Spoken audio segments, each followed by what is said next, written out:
you ask for clarity. This is the time when you connect with whoever your higher source is. If your source is Allah, or you believe in a divine presence, whatever that is, you must connect with that, pray, or just simply request, I am not clear. Please help me get clear about this situation. Today's video is about how to turn challenges into opportunities. We all hate challenges. We don't want to go through challenges. They're painful. Why would anybody want to go through it? But the reality of life is that we are always going to go through life kind of in a wave. There's going to be challenges, that's a dip. And then when we come out of the challenges, that's the upper part of the wave, and we like those. So this concept that life is going to go in these dips and crusts, and we're going to go like a wave, this concept is everywhere. If you think about it, it's in the ancient mystics have talked about it, our prophets have talked about it, Quran talks about it, when Allah Ta'ala says that inna ma'al usri yusra fa inna ma'al usri yusra, surely with challenge is blessings, and with blessings are challenges. You can even say within challenges are blessings, and within blessings are challenges. This is how it always is. So I've been able to really understand that this concept of challenges and blessings through this concept of contraction and expansion. Life is constantly in this cycle of contraction and expansion, contraction and expansion. And this concept is also explained in Sufi context as well. So if you want to study that, they use the words qabz and rabt, if I'm not mistaken. So let's look at that. When we go through a contraction, that is when we are experiencing a challenge. And expansion, of course, is now things are expanded, we can breathe easy and we feel better, and everything, when you're happy, everything is expanded. And then contraction happens and the experience of life becomes very contracted. So in contraction, we become very focused on the pain that we are experiencing. When you are going through life, you're normal, you feel normal in your body, but if you suddenly stub your toe, suddenly all of your experience goes to the toe, because the toe is experiencing pain.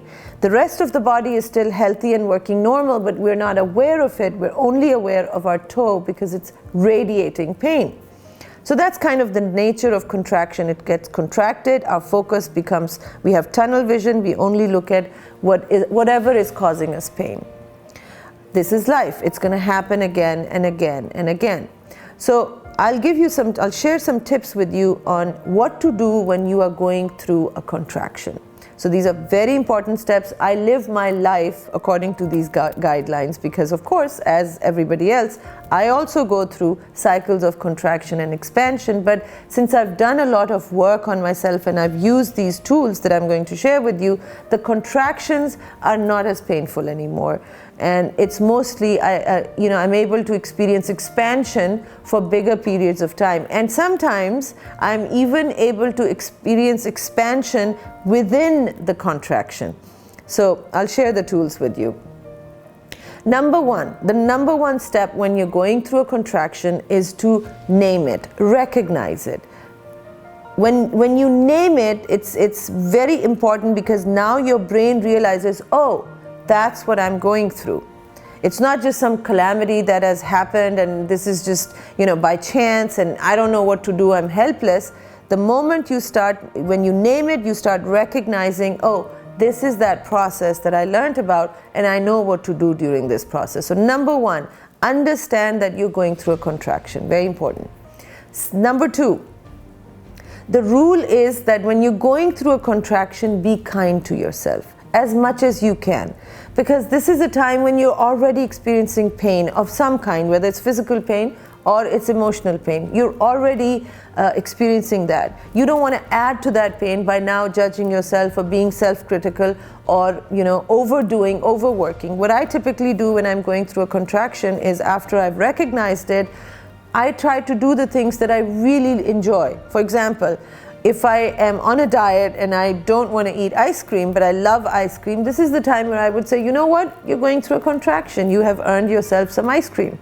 or whatever else that is that you like to do. Maybe you like to get a massage, maybe you like going out with friends, whatever it is, do that so that the pain of whatever you're experiencing becomes lessened, and you remind yourself that this is a time to be kind to myself. The third step is about not necessarily taking action, but it's about not taking action. Contraction is a time when we are not thinking clearly.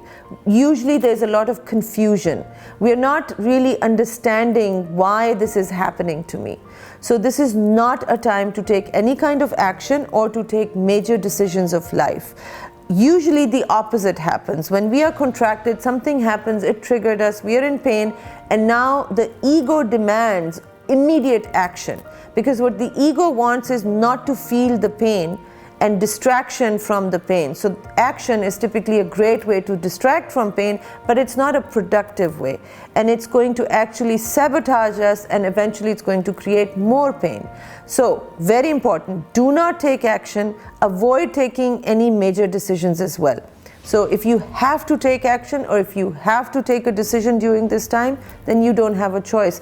Be as calm as you possibly can, look at the situation clearly, and then you can take a decision. But what I do is I put off all major decisions, and I try not to take any actions during the time that I am feeling contracted.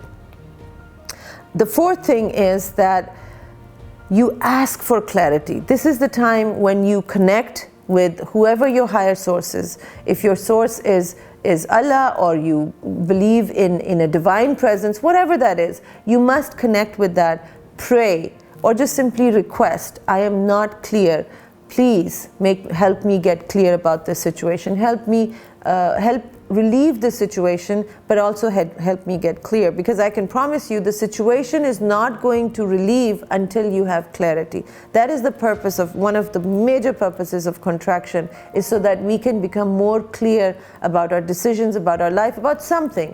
When you have clarity, the moment you have clarity, you will start feeling expanded again. So again, these are the 4 steps. Please make sure you go through them again, write them down, keep them somewhere where they are handy, where you can look at them when you actually start going through contraction. Now, I know one of the questions you probably have in your mind right now is, how long does contraction last? And there is no answer to that. It's going to last as long as it needs to last. Sometimes it's a day, sometimes it's a year, sometimes it's 10 years. I don't have the answer to that. Usually it's not 10 years for people that are pretty early on in their journey. Usually it's a matter of days or maybe a few months. But during contraction, these are the 4 rules that you must follow that will help ease it.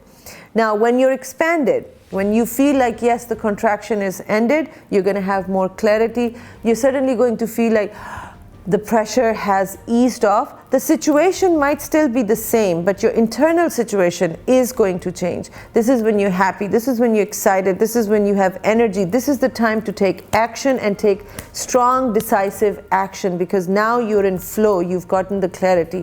So don't procrastinate during this time. Use the energy that is automatically and naturally available during this time to be in flow and to keep moving forward, and to remember, enjoy this time, because this too shall pass. This too will not last. We're going to go through another contraction when this ends, and this is how the journey continues.